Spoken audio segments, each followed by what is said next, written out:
這是一場因為護照申請引發的國際醜聞。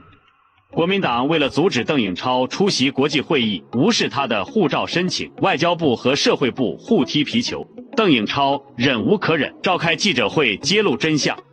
國民黨政府被輿論裹挾。1946年正值國共談判的關鍵時期，國民黨一邊在談判桌上虛與委蛇，一邊準備內戰。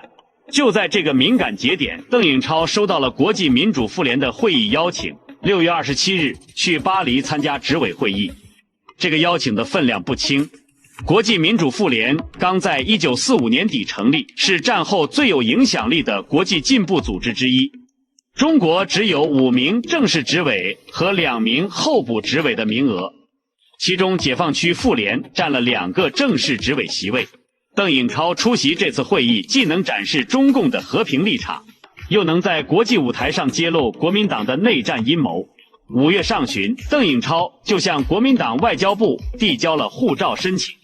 然而，國民党政府卻拖着不辦，他們既不想給中共提供國際發聲的機會，又沒有理由拒絕。鄧穎超是國際組織的正式執委，有正當理由出國，強行阻攔會引發輿論反彈。外交部裝聾作啞，對申請不予理睬。鄧穎超多次催問後，他們只好甩鍋。婦女組織屬於社會團體，歸社會部管，得先找社會部批准。社會部更離譜，硬編了3條荒唐的理由。第一，把鄧穎超個人參會歪曲成代表國家，聲稱需要行政院批准。第二，鄧穎超能否參會，必須徵求其他婦女團體意見。第三，社會部沒有1945年世界婦女代表大會的材料，無案可查。鄧穎超是以國際婦聯執委的個人身份參會，根本不代表國家。而且，國民黨政府對鄧穎超當選執委一事早就知情。中國代表李沛從巴黎回國後，已經向宋美齡匯報過此事。眼看會期臨近，鄧穎超決定不等了。6月11日，他在南京梅園新村召開外國記者招待會，將國民党的所作所為公之於眾。這一招立竿見影，國際民主婦聯主席考登夫人直接致電鄧穎超表示支持，同時向國民黨社會部施壓。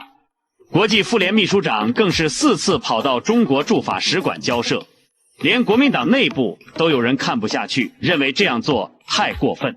但國民党政府依然不放行，最後乾脆破罐子破摔，宣布根據駐法大使意見，加上時間倉促，鄧穎超沒必要參加這次會議，拒絕發放護照。雖然鄧穎超沒能出席這次會議，但是在國際上贏得了廣泛同情，國民黨政府的面目暴露無遺。然而，僅僅4個月後，類似的鬧劇再次上演。10月中旬，美國前總統羅斯福的夫人要在紐約召開國際婦女會議，邀請各國婦女領袖討論戰後世界秩序問題。8月8日，鄧穎超再次向外交部和社會部申請護照，這一次他能否成行？國民黨政府又會用什麼借口阻攔呢？請點擊頭像進入主頁，下集為您揭曉。